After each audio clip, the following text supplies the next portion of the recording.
Olá, galera, tudo bem com vocês? Eu espero que todos aí estejam muito bem. Sejam bem-vindos a mais um vídeo super legal que é de uma região do Brasil onde os avós ainda falam, né, a língua italiana, mas os netos, bisnetos estão perdendo o costume da língua, né, de falar essa língua incrível que é o italiano, né?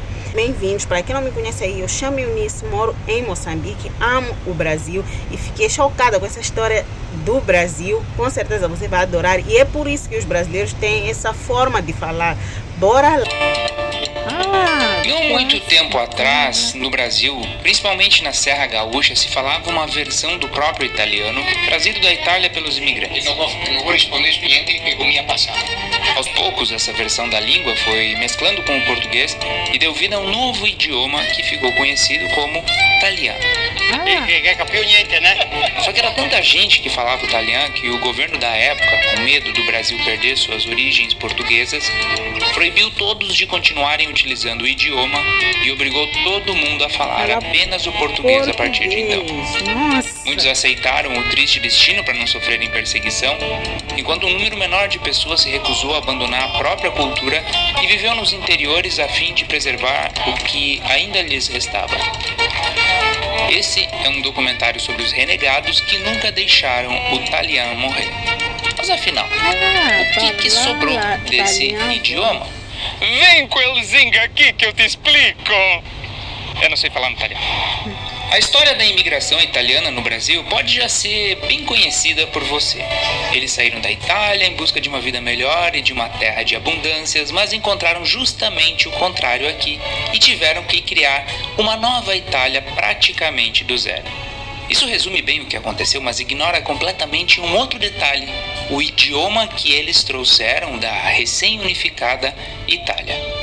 Acontece que os italianos que vieram naquela época para o Brasil ainda não eram bem italianos. Eram oriundos de pequenas repúblicas independentes que falavam dialetos diferentes e ao chegar aqui se misturaram e deram origem a um novo dialeto, o italiano. Vieram para cá italianos de muitos idiomas diferentes, que, entre aspas, se chamavam de dialetos, línguas menores. Por que a Itália era uma mistura de dialetos? Por ser um país grande, eu costumo explicar assim, ó, ele é comprido e estreito, né? A Itália, se tu olha no mapa, é uma piraca longa, estreita. E aí tinha influência de muitos outros povos, né? Na questão da língua. Então não tinha um dialeto, tinha vários dialetos. Mas eram idiomas. Era o belunese, o trevisano, o trentino, o padovano, o vicentino. Nossa, e eles se encontraram no navio, depois moraram nas colônias, depois casaram e os idiomas se misturaram. Enfim, aqui juntou também algumas palavras alemãs e muitas palavras portuguesas. E foram juntando, porque aqui os de cada província não ficaram isolados, foram se misturando. E lá pelas tantas, com a evolução, 20, 30 anos, lá digamos pelos anos 20, já quase nos 50 anos da imigração, estava consolidado um jeito de falar que não era exatamente nem trentino, nem vêneto, nem lombardo, era uma mistura de tudo isso. E começou a se chamar, mi parlo italiano. Eu gosto de falar, parliamo italiano, allora.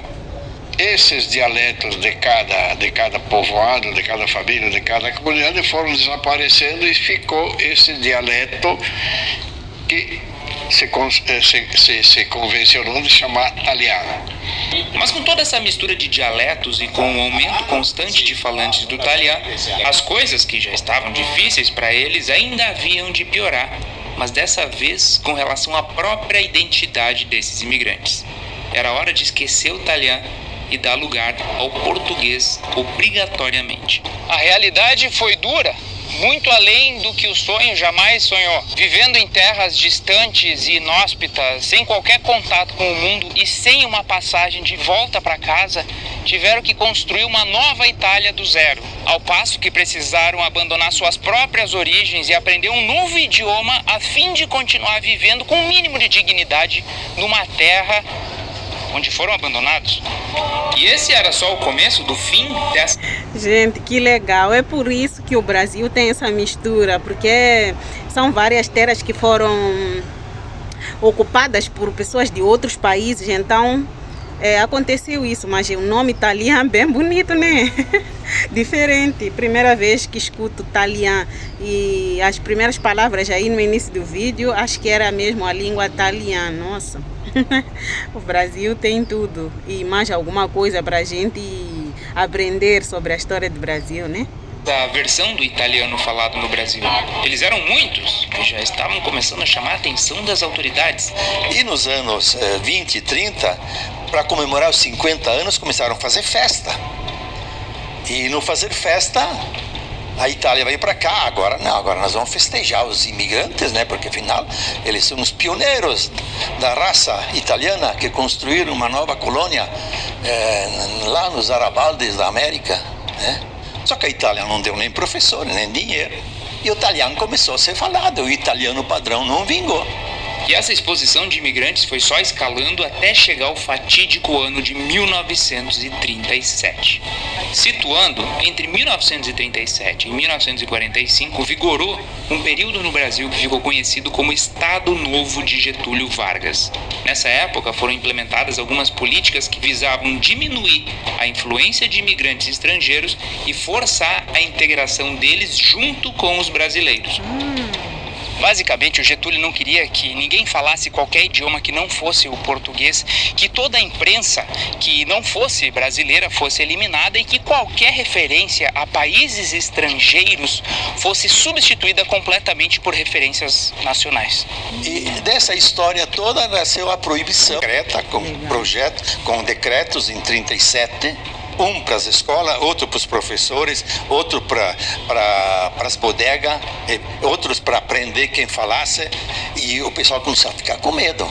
Não sair de casa para não ir à cidade, para não falar italiano. Não ir comprar, porque não sabia falar em português. Então não vou. Eu não sei pedir as coisas. A minha mamma, por exemplo, não sabia nem falar português. Agora, é morta com 90 anos, mas não sabia falar português, sabia só falar italiano. Porque se era pego falando italiano era preso e muitos soldados naquela época se vestiam, diziam a paisana, né? Uma vez eu e o meu irmão mais velho fomos para os... Nossa, isso que é triste, né? Ter que, meu Deus, deixar de ir ao mercado porque não teria como falar a língua portuguesa. E é proibido, não, porque se você não sabe falar, é normal. Você não tinha que falar a língua italiana, tinha que falar português obrigatoriamente. Meu Deus do céu. Hospital, pedi um remédio para minha mãe, estava mal. Meu irmão disse, parla a ti que te sei. Ele não queria falar, porque para ele era perigoso. Sofria muito bullying porque não sabia nem falar o português. Em torno de sobrenomes, inclusive, né?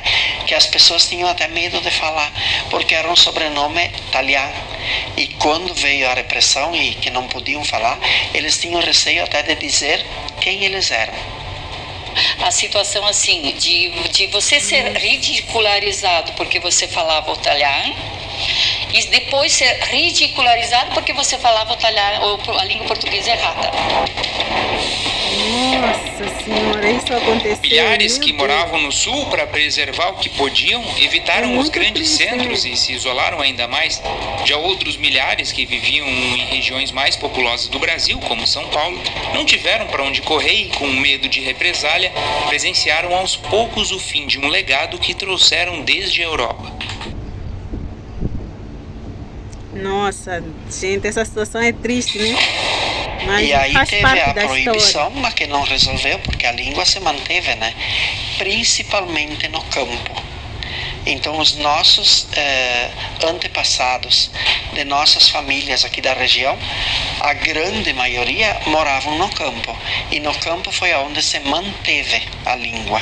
No interior, os delegados faziam vista grossa, como se diz, né?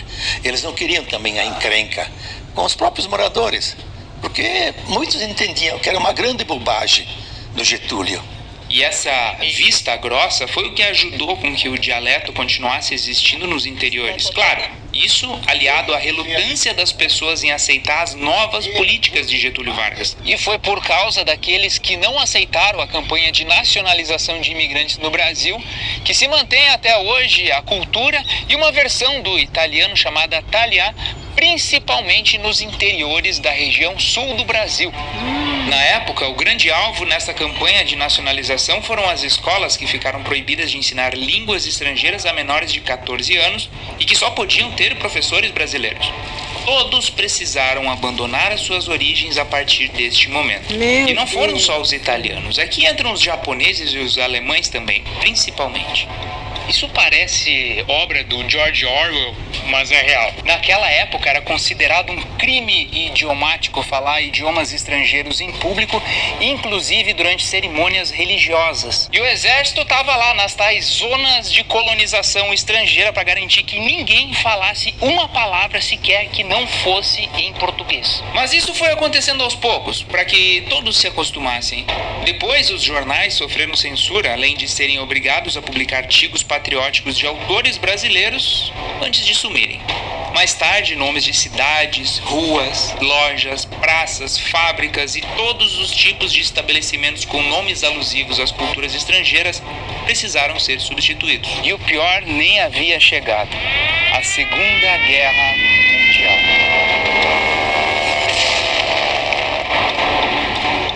Em 1942, o Brasil entrou para a briga. Não teve como ficar de fora. Na época, éramos aliados dos Estados Unidos, então também éramos inimigos da Aliança do Eixo, que era formada por Alemanha, Japão e Itália. Agora sim virou uma obra de Orwell. Os imigrantes foram proibidos de viajar dentro do Brasil, tiveram seus documentos, livros, revistas e jornais apreendidos e até queimados. Quem não falasse português neste momento era literalmente preso. Por decorrência disso, muitos imigrantes passaram a aceitar a repressão para... Meu Deus, a história mesmo é triste, gente. Nossa Senhora. Não serem perseguidos e poderem viver em paz. O meu bisavô foi fechado na cadeia por causa que ele falava italiano. E lá dentro ele teve um surto de raiva, ele desempregou as tábuas da onde ele estava, ele derrubou praticamente a cadeia e saiu para fora. E foi se buscar o chicote que estava no cavalo e deu uma tunda no policial que tiveram que separar os dois, senão ele ia matar ele. Essa é uma história dentre inúmeras que se conta até hoje pelas gerações dos imigrantes. Os poucos que ainda mantinham viva a cultura, que utilizavam seu próprio idioma e que viviam nos interiores, eram vistos como traidores da pátria, e não só por oficiais, mas também pela população brasileira. Se chegou a um ponto onde os próprios filhos e netos de italianos foram para as grandes cidades para não serem vistos juntos dos renegados, ao passo que também passaram a chamá-los de colonos e grossos. De proibido passou a ser vergonhoso, quer dizer, porque era feio, porque te ser um colono, estúpido. O italiano virou piada, o colono virou piada e tudo isso contribuiu com a vergonha de ser falante do italiano.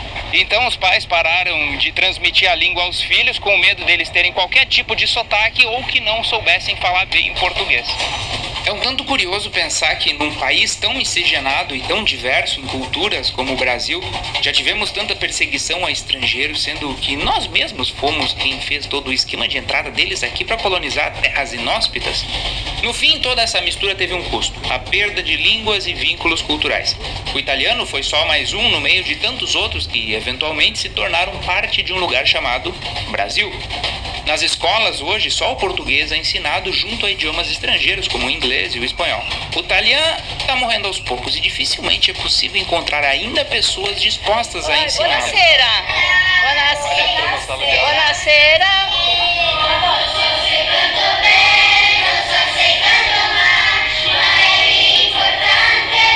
Gente, a história de um país sempre é mesmo triste e guarda muita coisa, né? Nossa, é um país de fato bem misturado, mas que antes dessa mistura não foi fácil, né? É o que eu estou a perceber.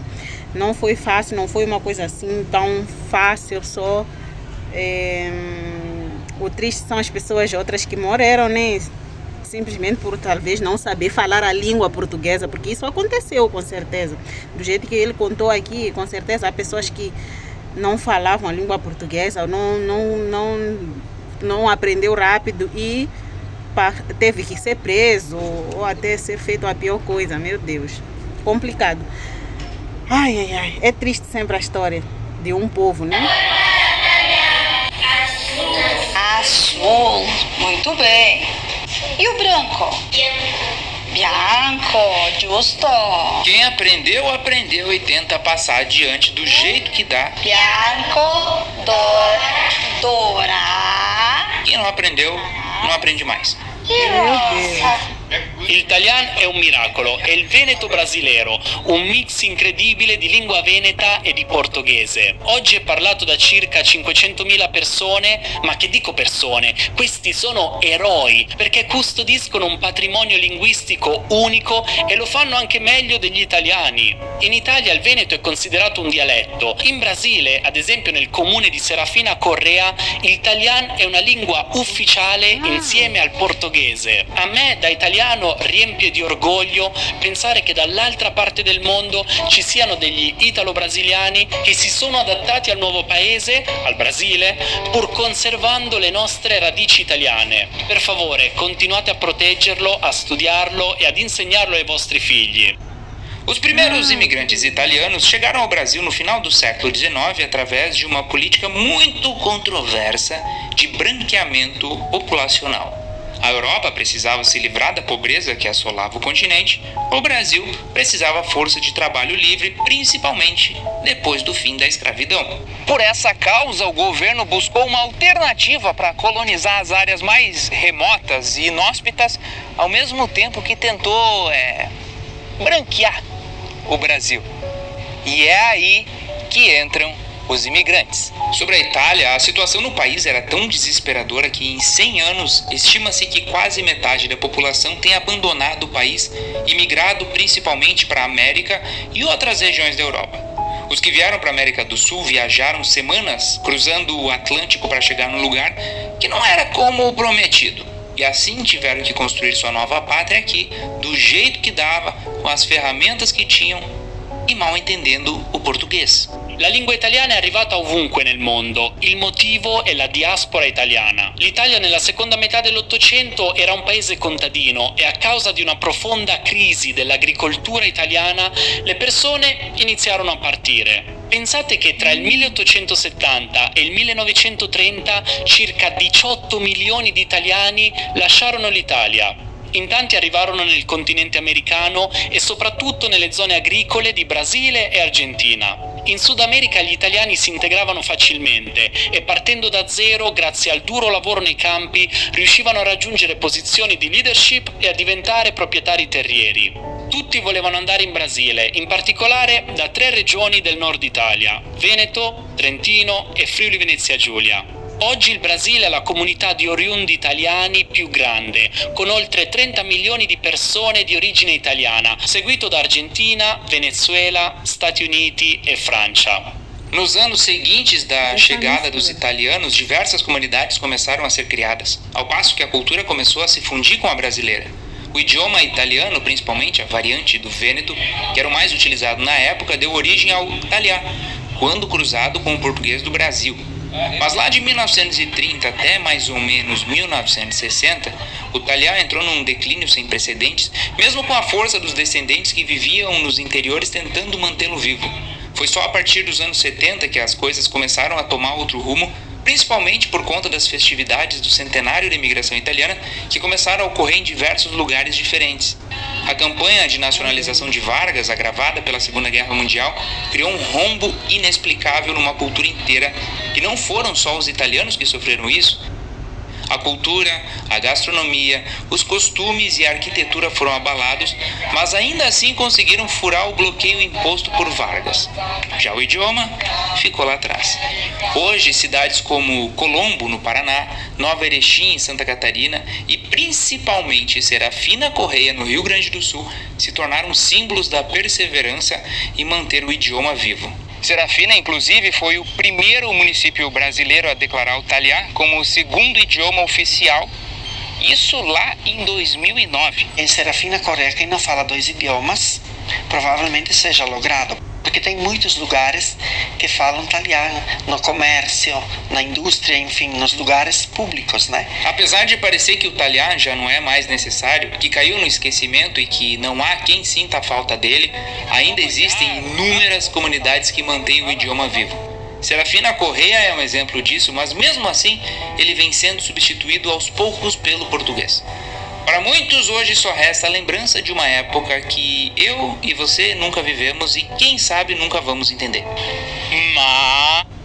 É mesmo triste essa história, né? Um povo teve que abandonar tudo, né? Mas de fato, estando no território brasileiro, não teria como ter um lugar que fala uma língua e um dialeto, só ele sem o português, né?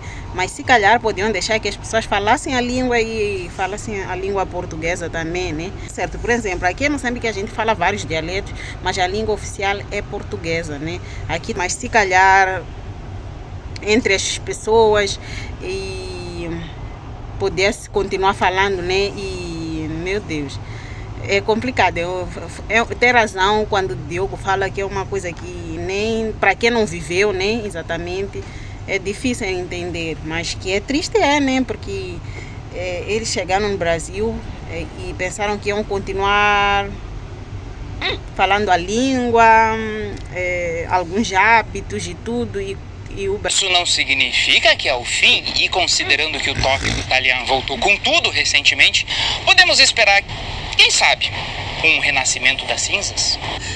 É tentar construir na juventude e nas crianças a possibilidade dessa língua ficar viva. Tem muitos que dizem assim, precisa ficar viva, é importante, mas precisa dar o toque, bisogna dargli il colpetto para que a roupa vaga, senão não vai. Olha, chega a ser injusto cá, 1 século e meio depois, num Brasil que ainda vive a herança italiana, principalmente na gastronomia, na cultura e na arquitetura, a gente ter tão pouco conhecimento sobre a língua que falavam nossos antepassados e que muitos ainda carregam junto. Hoje são diversos os eventos que promovem a cultura italiana no Brasil. Festa da uva, festa da pizza, festa do agnolini, da massa, encontro das tradições italianas, encontro dos difusores do italiano. E essa lista vai longe. Italia e Brasile sono uniti da un legame profondo, culturale, storico e di sangue. Ad esempio, mi ha affascinato tanto scoprire che in tante città del Brasile si celebra ogni anno la festa della polenta, un piatto di origine povera del nord Italia, che rappresenta dal punto di vista gastronomico questo legame, oltre alle tante realtà brasiliane in cui ancora oggi si parlano l'italiano o i dialetti italiani. Você pode não ouvir por aí nas ruas das maiores cidades, mas nos interiores ainda se fala italiano. Isso em 2024 mesmo. A Serra Gaúcha é só um exemplo desses pequenos lugares onde se mantém viva a tradição, principalmente entre os ditos colonos agricultores. Os jovens entendem e até sabem falar, mas não praticam, enquanto os mais velhos misturam o tempo todo com o português. Agadito, bem cosita. Aí, Agadito, sabe qual é meu apelido aqui? Eu nem faço ideia, Godito, porca miséria. Com certeza essa língua italiana vai morrer. Quanto mais o tempo passar, né? Vai ficar esquecida mesmo, né?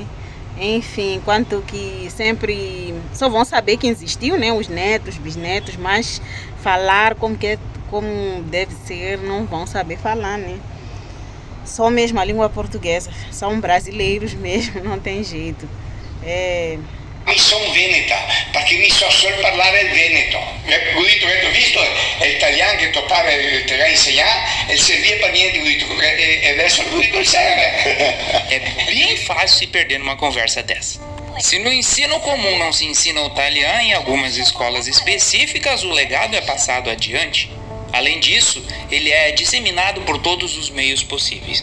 Atualmente existem mais de 100 estações de rádio, TV e jornais publicando no italiano, mas é na internet, com cada um dos influenciadores e comunicadores, que o orgulho das origens italianas é passado adiante. Hoje, o colono que antes era visto como grosso, estúpido e sem estudos, vira tema de muitos vídeos dos mais variados temas. E o Badin surgiu lá em 2015, visando valorizar essa cultura do interior, mostrar para as pessoas que nós temos um jeito próprio de fazer, de falar as coisas, e que isso é muito bacana, e mostrar de uma forma bem humorada tudo isso, sabe? Trazer lembrança para as pessoas que às vezes moraram no interior, que tem o pai e a mãe, que tem o vô e a avó, pessoas que talvez não chegaram a conhecer isso, mas que através dos vídeos do Badin podem se conectar com essa realidade. Até, na verdade, meus vídeos quase sempre estão trabalhando na colônia, né? Lá na roça e atrás do trator. Cozinha, brilhada. Tô perdido aqui, ele me disse que se eu não tirar esses insos aqui do chão, eu não volto pra casa. Aí que tá. Eu tenho orgulho dessa colônia. E tu parla italiano? Parlo italiano, que voglio mi parla. Как se inventar mato, quase ele posta. Devagar, os italianos foram deixando a sua herança. Além da terra, suas mãos moldaram o Brasil que conhecemos hoje, deixando marcas que nunca serão apagadas da nossa arquitetura, da nossa gastronomia, dos nossos costumes e da nossa cultura. Foram eles que nos ensinaram que o grande sabor da vida pode estar na simplicidade dos encontros à mesa, nas falas altas. Zica, entra, essa é a... Essa foi boa, nas falas altas. E de fato falam que na Itália o povo fala muito alto, né? Nossa. Enfim, mas o que importa é que hoje o Brasil está muito bem, né? Assim, tipo, o povo está misturado, vários países do mundo aí no Brasil, então, enfim, triste para aqueles que são descendentes aqui, que outros nem vão saber nem falar uma palavra só da língua italiana, né? Porque a gente sempre quer saber falar a língua dos nossos pais e tudo mais, que nem eu cresci aqui na capital, mas meus pais são de outro lugar lá. E não sei falar, mas entendo muito bem. Não sei falar porque eu não cresci, e também não fiquei falando, né, assim, porque toda língua a gente só aprende mesmo quando está a falar frequentemente. Agora, assim que foram proibidos, sempre os netos, esses filhos, sempre vai ser difícil. Um e outro, sim, que tem uma capacidade maior, pode até falar perfeitamente, mas tem outros que não vão saber nada de nada mesmo. Talvez entender e tal, como tem um pouco a ver com o português, né? Meio parecido, né? O italiano também. O italiano é meio parecido com o português, então aí é fácil a pessoa talvez falar um pouco, né? Enfim, é isso mesmo. Se você for descendente aí de italianos aí no Brasil, já deixe seu comentário aí, porque eu vejo que no Brasil a maior parte das pessoas tem mistura de vários povos, alemão, italiano, português. É sempre qualquer pessoa de cada canto do Brasil, aí não só no sul, em várias outras regiões, até no Amazonas, tem gente que tem mistura de japonês, português, índio, muita coisa mesmo, muita. Diferente de nós aqui, nós não somos um povo misturado, é mesmo a maior parte moçambicano mesmo, de origem, não tem essa mistura, não, que nem no Brasil. Eu acho isso bem legal, porque essa mistura que fez com que o Brasil com que o Brasil seja diferente, né? Porque é diferente o Brasil, é mesmo incrível, é muita coisa num só país, né? Muita coisa para aprender, para conhecer, porque é muita coisa. Essa é a bodega, olha. Nas histórias regadas a vinho, tu lava esses copos? Volta e meia. E na sempre presente fartura da cucanha que eles fizeram aqui. Ô, Zica, aí não abençada só, não fica pastigando na boca. Vira, vira. Boa, diferenciada, hein? É boa? É boa? Sim, é boa. Tu acha que eu ia te dar a gasolina? Entre essas heranças, a jornada dos italianos se entrelaça com a do Brasil, tecendo caminhos que percorremos juntos desde lá atrás. Suas tradições se fundem ao dia a dia do brasileiro, criando uma paisagem cultural rica, onde cada passo revela a profundidade da sua influência e do legado que deixaram em nossa terra. Mas o legado vai muito além. Toda vez que nos despedimos dizendo tchau para alguém, estamos saudando os nossos antepassados. E essa é só uma das inúmeras palavras que herdamos dentro do português. Nossa. Talvez nós também falamos uma variação do italiano mais moderno e sem saber. Pense nisso. O italiano, como uma doce melodia do passado, resiste, se funde, se transforma e se renova o tempo todo. Já não é mais um idioma de poucos, mas sim um tesouro de muitos que nos conecta ao passado e nos convida a... Eu acho que é por isso que até o português brasileiro tem essa melodia, né? Mistura de várias línguas. Ficou esse português incrível que tem os brasileiros, né? Um português diferente do nosso aqui e dos outros países, né? Que fala a língua portuguesa. O português brasileiro tem mais destaque, tem mais som, tem mais beleza, então não tem... celebrar a diversidade que nos define brasileiros. E por falar em diversidade, às vezes produzir um documentário desses pode trazer surpresas até pra gente que sai por aí sem um rumo definido e acaba caindo num lugar como este, aqui no interior de Bento Gonçalves. A planta aqui, o sobreiro. O sobreiro dá origem a quê? A cortiça. Eu sempre quis encostar nessas árvores. Para você que acha que a cultura italiana se resume a vinho, polenta e pizza bem recheada, eu te convido a visitar a plataforma do Viva URS e conhecer mais lugares como este e ter as melhores experiências gastronômicas tanto aqui na Serra Gaúcha quanto em todos os outros cantos do estado. Vai no link da descrição, clique e seja feliz. Quer me dizer que aqui embaixo tem garrafa? Tem 85 garrafas de vinho. No fim, é sobre isso meu propósito. Encontrar um extra dentro de cada universo ordinário que a gente pensa que conhece. Que o legado dos imigrantes siga da forma como for no futuro, porque, no fim, todas as línguas também evoluem. Da minha parte, eu sinto que eu contribuo muito com esse futuro, porque por mais que você não venha aprender a falar o italiano, pelo menos passou a saber que ele existe. Tu não vai descer? Desce! Parodeia, cama! É verdade, gente. Eu também não sabia que existiu essa língua italiana, né? Mas hoje aqui aprendi muito sobre o Brasil, sobre a língua. Gostei demais mesmo. Sobre essa mistura do Brasil. É incrível. Vai, Zinca, corre! Corre! Vai, Zinca! Vai! Marca! Dá-lhe pau! Dá-lhe pau de Jabiraca! Dá-lhe pau! Vai, olha, Zinca! que é difícil, né? Como é que é? Não, só acelerar! Vai bater, Zinca! Opa, vai embora, Zinca! É difícil o italiano. Gente, para quem pensa que italiano é simples, ouve só o que eles falaram, parece bem mais difícil. É isso aí, gente. Eu espero que vocês tenham gostado. Não esqueça de se inscrever, compartilhar, deixar seu comentário aqui sobre esta incrível história que a gente aprendeu aqui. Eu não sabia e fiquei muito maravilhada aí poder entender mais do Brasil, saber que o Brasil é essa mistura por esses todos os motivos, né? É isso aí. Um beijo grande a todos vocês. Até a próxima. Meu Deus! Eu vou pular fora! Tem marcha isso aqui? Não tem marcha. Tem piloto automático. E já que conversamos muito sobre italianos, dialetos e histórias, eu quero te convidar a vir até um pequeno paraíso da Serra Gaúcha chamado Pinto Bandeira para descobrir mais um legado que os italianos nos deixaram, o de fazer vinhos e espumantes de alta qualidade.